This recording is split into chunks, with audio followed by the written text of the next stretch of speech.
March 9th, to call the Commissioners meeting to order. First item on the agenda would be public input. And seeing no public,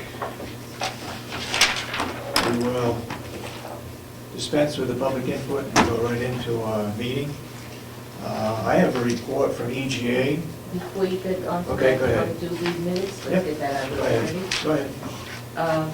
I guess I move to accept the minutes of February 23rd as corrected and the minutes of March 2nd. Second. Second. All those in support of the motion say aye. Aye. So voted. Do we have any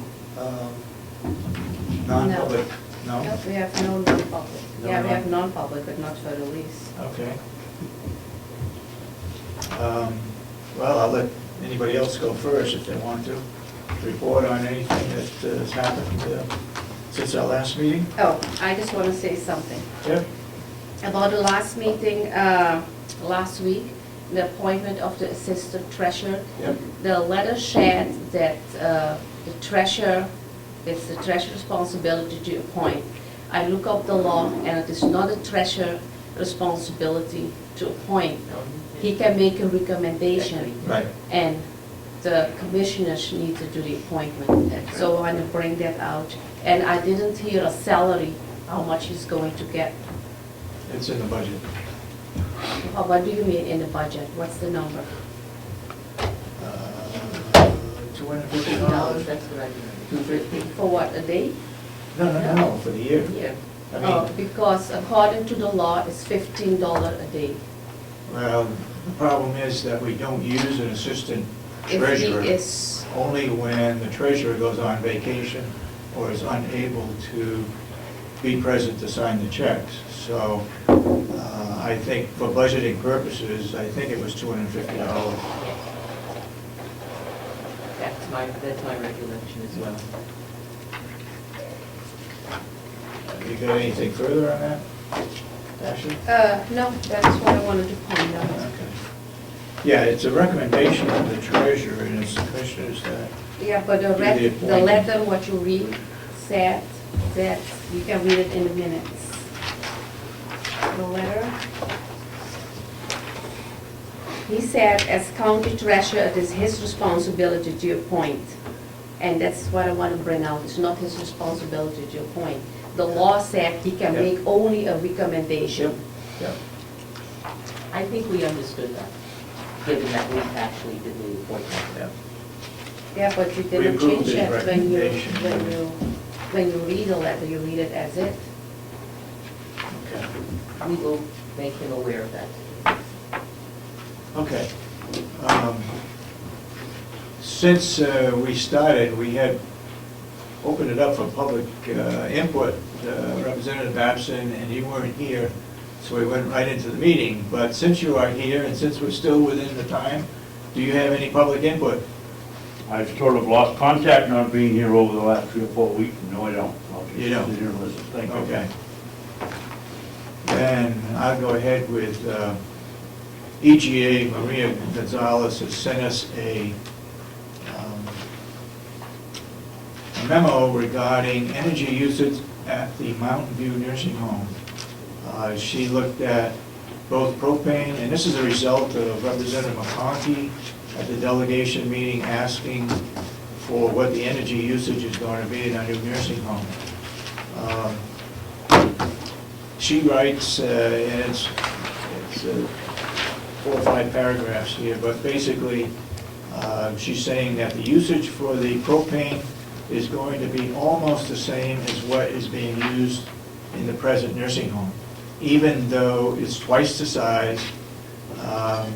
The insulation, the windows, it's such a tight building that they expect that it's going to be roughly the same usage. However, she also goes on to say that we're going to be using pellets, and the price of those can vary. How the building is used can have a very large impact on consumption. Example, windows being left open, higher than average thermostat temperatures would have a direct effect on the usage.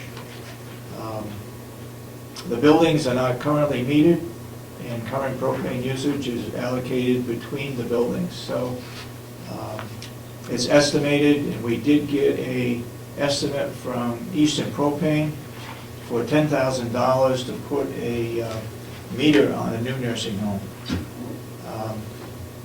for propane. We are asking them to come up with a better estimate because we do purchase a lot of propane from Eastern. I felt that the meter cost was excessive, and so Will, who is responsible for propane and so forth, he is going to double check to make sure that the price is right and see if we can negotiate a lower price for that meter. Maria goes on to say that for electrical usage, she estimated that it'd be $2.50 a square foot, which would bring it up to $171,000 to $214,000, assuming the rate is 13 cents per kilowatt hour. We know that's not the case here. Public service is at 8 cents per kilowatt hour, so her figures are going to be very high and should be considerably lower. So hopefully this will answer the questions that Representative McConkey had regarding energy usage at the new nursing home. Yes, sir. Mr. Chairman, did she give you an explanation why, if we're going to be heating the facility for 6 months with pellets, we're still going to use the same amount of propane? When we heated this one with propane, it just doesn't make sense to me.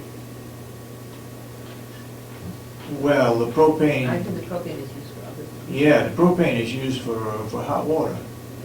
So all of the rooms have showers, and But it's therefore, used for hot water over here, is it not? but not to that degree. I mean, they have tubs over there, not showers, so that they'll probably be using hot water during the 6 months. But we're also shutting the place. And this is based on a year, not just 6 Are we not months. going to heat the hot water with Yes, we are.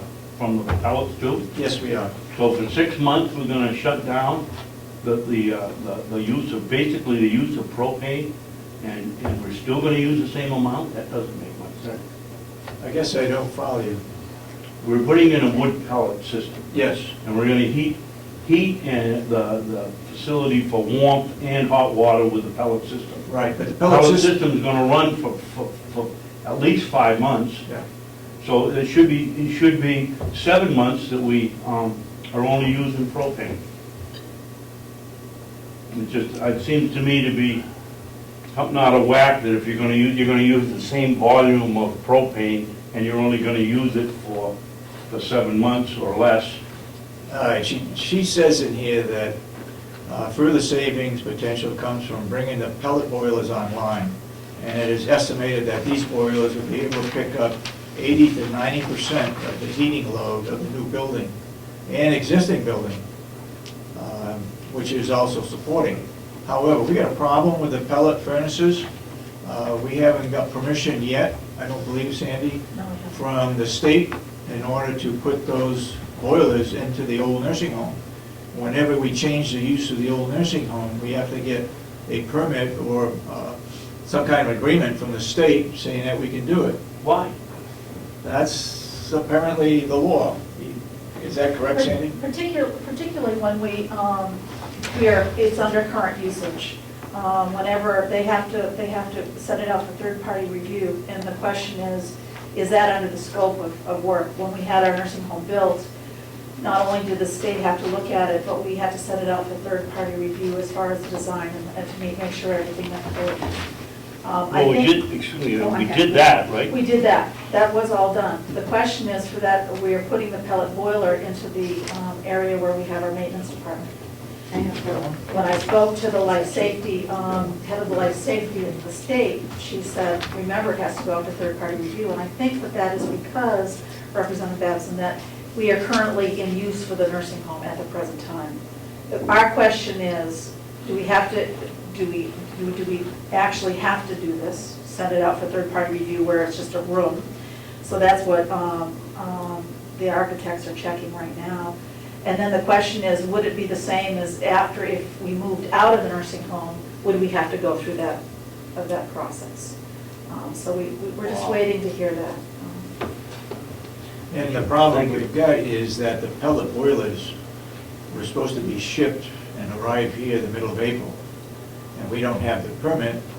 And I have emailed Charlie Agnew, who is responsible for the wood pellet furnaces, saying that we can't accept those. We don't really have a place to store them. We can't put them inside the building. And I've asked him to delay the order until maybe July or August after we move out of the building. We still would have time to put the boilers in for the winter season. I haven't got it, I couldn't get on my computer yesterday, so I don't know what has developed since. There may be a cost in storing those. The largest one weighs 7,300 pounds.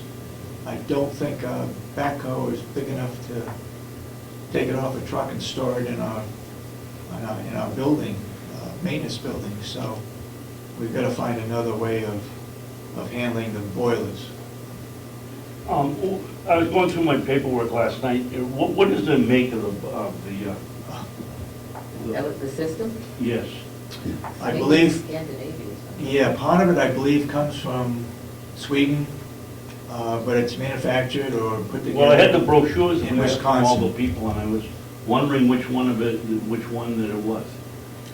Oh, it's, I can't. One begins with E. You can't think of the name? I can't think of it. Thank you. No. Okay. Yeah, I think we had talked about the idea that we would buy electrical energy in a pool with the New Hampshire Association of Counties. A couple of counties, Stratford County, went online or purchased the energy back in January, and I believe they're saving $60,000 or $80,000 a year. The New Hampshire Association of Counties looked at several different companies, and they went with USource. And USource gave us electric bid from 5 different sources: Constellation, TransCanada, NextEra, Integrees, and Hess. And they recommended that we go with Constellation. At 12 was 0.0725, 12 months. 24 months was 0.07296. That's cents per kilowatt hour. And for 3 years, it was 0.07423. We had to sign or agree with a contract last Thursday. They called us. We had talked about it earlier, that we would go ahead and sign a contract. And I made a decision that instead of going with a 1-year or a 3-year, that we go with a 2-year and see how it goes. So I signed a contract with Constellation for 24 months at 0.07296. Currently being served by Public Service in New Hampshire, it is at 0.0867. So we're estimating that Carroll County will save in the neighborhood of around $19,000 or $20,000 a year by purchasing the power in a pool with the New Hampshire Association of Counties. So I know we've talked about it. We probably should have a motion that agreed to me signing that last Thursday.